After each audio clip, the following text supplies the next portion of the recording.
showed up in Galveston, Texas to meet 2,000 troops, many of whom were black.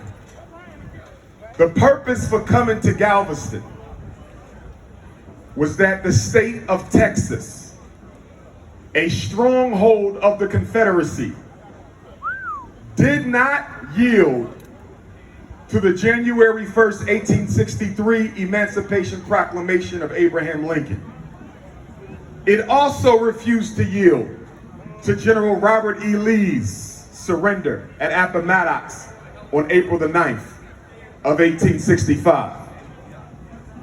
So Texas continued to keep enslaved Africans.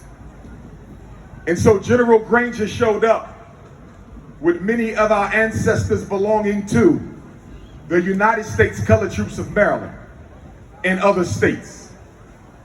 And they showed up not to inform black people that they were free. Our people already knew that. But they showed up to forcibly liberate those Africans in Texas who had not yet been free. Juneteenth is not about a communication of emancipation. Juneteenth is about a standoff between black soldiers and a white power structure who refused to liberate 250,000 of our ancestors.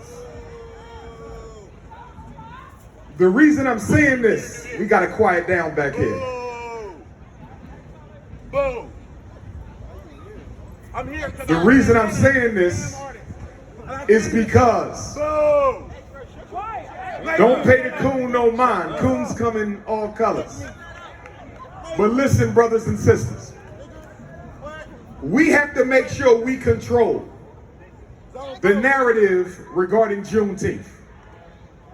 Black people cannot allow freedom of speech, the United States government and President Joe Biden to co-opt a holiday that we started.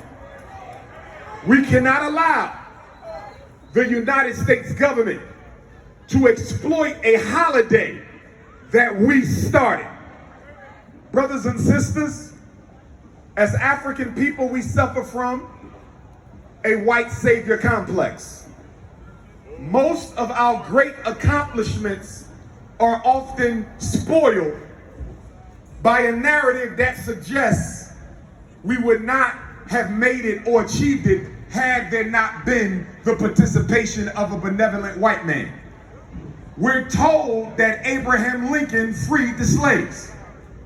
Well, when you look at the Civil War, and when you look at the fact that the Confederacy was beating the Union, and Abraham Lincoln was left with no choice but to let black men join the Civil War, and when you understand that it was our ancestors, more than 210,000, who fought in the Civil War, you come to the conclusion that Abraham Lincoln did not free the black man. The black man freed Abraham Lincoln. It is important that you understand this. We are the reason that America is still America.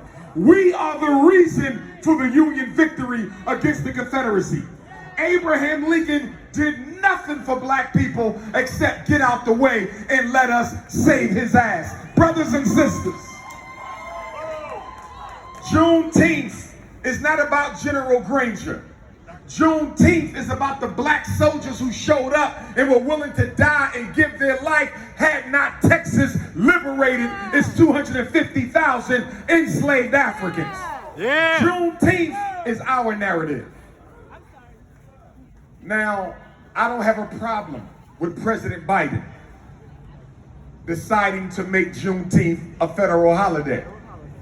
Our ancestors are owed at least that much. But I have to deal with the hypocrisy of the motion, though. Because on the first day of office, President Biden signed an executive order on the first day of office to protect the life and opportunities of members of the rainbow community. And I'm not against that. And then most recently, he signed an executive order establishing a White House initiative for Asians, Pacific Islanders, and Native Hawaiians.